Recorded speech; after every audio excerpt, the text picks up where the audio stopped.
Key point 1. In the face of a global catastrophe. Have you ever wondered how the world deals with disasters, epidemics, and anything that threatens public well-being? What steps and efforts does it require, and what complications may arise? AIDS was a threat that came without warning and was ready to destroy everything in its path: people, norms, traditions, and ordinary life. However, years passed before people realized what they were up against. This story is not about how the world quickly came together to stop the epidemic and prevent its spreading globally. Instead, it shows the delay at all levels, bureaucracy, and the power of prejudice against certain social groups. However, it's also about the brave people who tried to find a way out and fought despite all the obstacles. To overcome a crisis, people must act together, putting aside all misunderstandings. Together, we will learn how AIDS started and why it created so many tears and grief.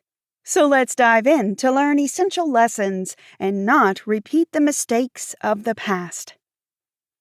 Key point 2. Before the disaster.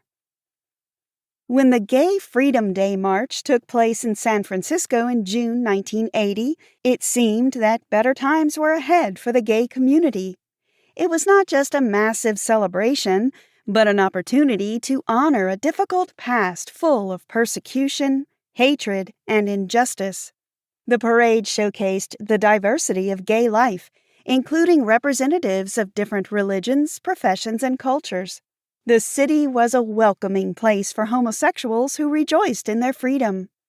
However, some were more skeptical of the celebration, noting that gay people were still oppressed. Ultimately, the parade was a tribute to the riot in Greenwich Village when local drag queens fought back against police who regularly attacked a popular gay bar. The event became a turning point and launched the liberation movement of homosexuals. Soon, this desired freedom led to a sexual revolution centered on San Francisco as a city that symbolized independence and pleasure. Gay people from all over the world visited to display their sexual preferences openly. The civic position of this social group also deserved special attention because homosexuals sought to show that they were worthy of respect. Gay immigrants made up one of the largest liberal groups in America. In addition, they wanted to be beneficial to society, and blood banks took advantage of this by sending their vans to mass gay events. As banks later calculated, in 1980, gay people donated up to 7% of blood in San Francisco. We cannot predict some disasters, but we can fight against them. The desire for freedom and self-expression contributed to the emergence of special bathhouses in some American cities, especially in San Francisco, where homosexuals could freely engage in sex and enjoy each other's company. There were no restrictions, and men could have many sexual contacts in one evening, even with several partners. Until 1980, gay baths were a symbol of absolute sexual freedom, and no one thought about the dangers hidden within their walls. Those days seemed cloudless, but death was already waiting at the door. Key point 3. The Gay Plague. It all started in 1981 when young and previously healthy men were suddenly diagnosed with a rare cancer, Kaposi's sarcoma, and pneumocystis pneumonia, which usually occurs in people with significantly weakened immune systems. All patients were gay and actively engaged in sex with other men. These cases happened so often that they could not help but confuse experts. Dr. Michael Gottlieb was one of the first medics to recognize the potential danger and hypothesize the viral origin of this rapid weakening of the immune system. He and his friend and colleague, Joel Wiseman, published a report on PPC, pneumocystis carinii pneumonia, in the Centers for Disease Control, CDC, weekly newsletter. It was the first step toward recognizing the threat and understanding what was causing it.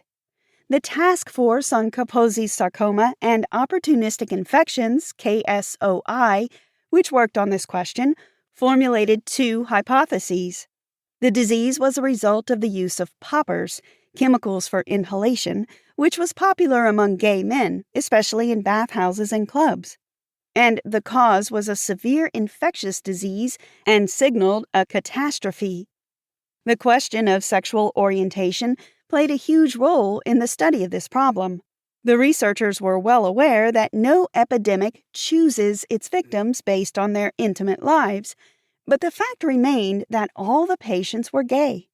Although the CDC report on the mysterious pneumonia omitted any hint of a homosexual connection from the headlines, some gay newspapers picked up on the news and simplified the medical term to simply gay pneumonia. Everyone deserves to feel comfortable and safe, regardless of their sexual orientation. Further research by specialists convinced them that a new sexually transmitted virus caused immunodeficiency in gay patients, HIV. It meant that a social group already suffering from various prejudices was again at risk. For a long time, researchers called this disease GRID, gay-related immune deficiency.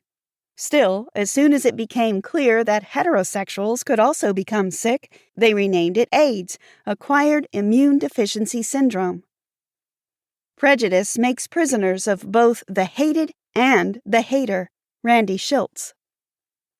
Key point 4. A time of lost opportunities.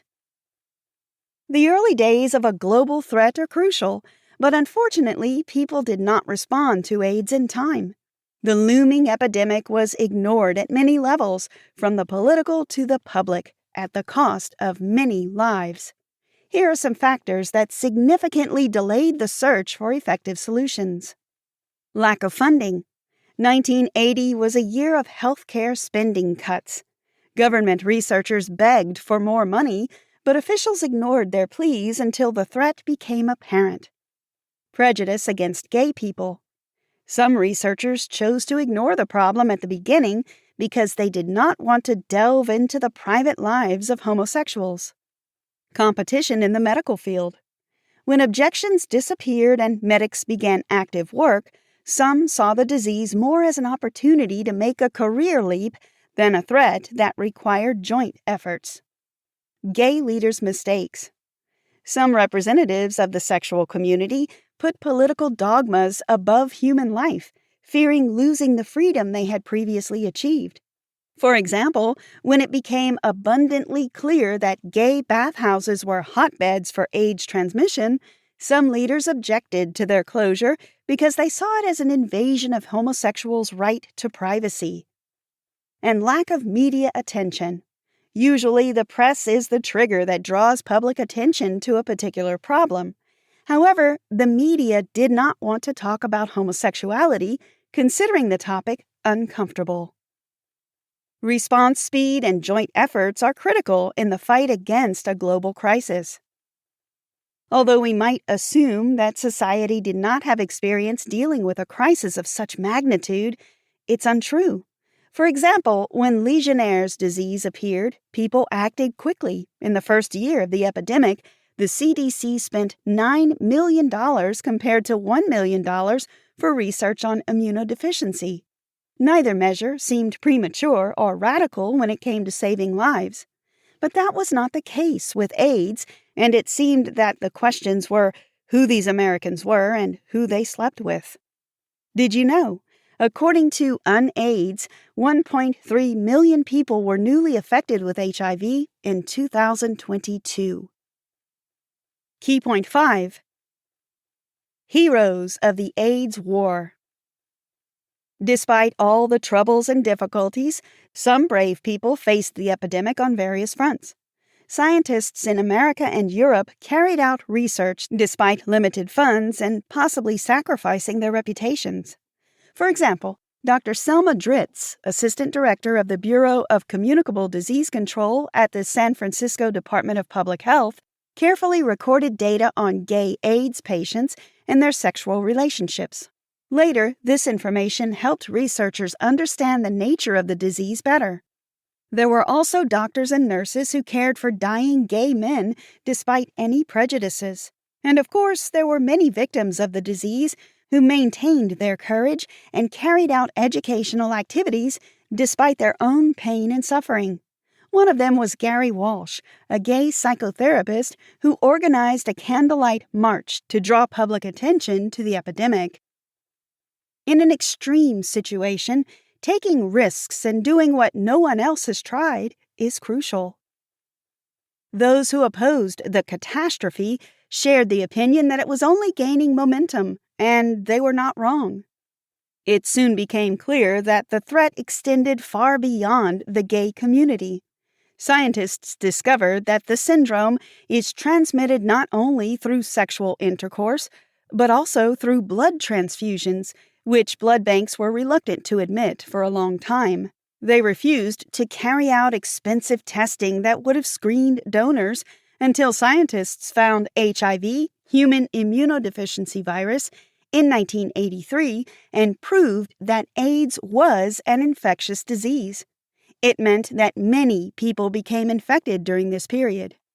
In addition, signs of AIDS began to appear among people who used drugs intravenously. Dr. Ari Rubenstein, an immunologist in the Bronx, discovered the disease in babies of drug-addicted mothers. Dr. Dale Lawrence's study of the incubation period also changed the perception of immunodeficiency. He was horrified when he realized that it could take 5 years before the disease manifests itself. It meant that already infected people had no idea what was in store for them. Insanity triumphed because sane people were silent. Randy Schultz.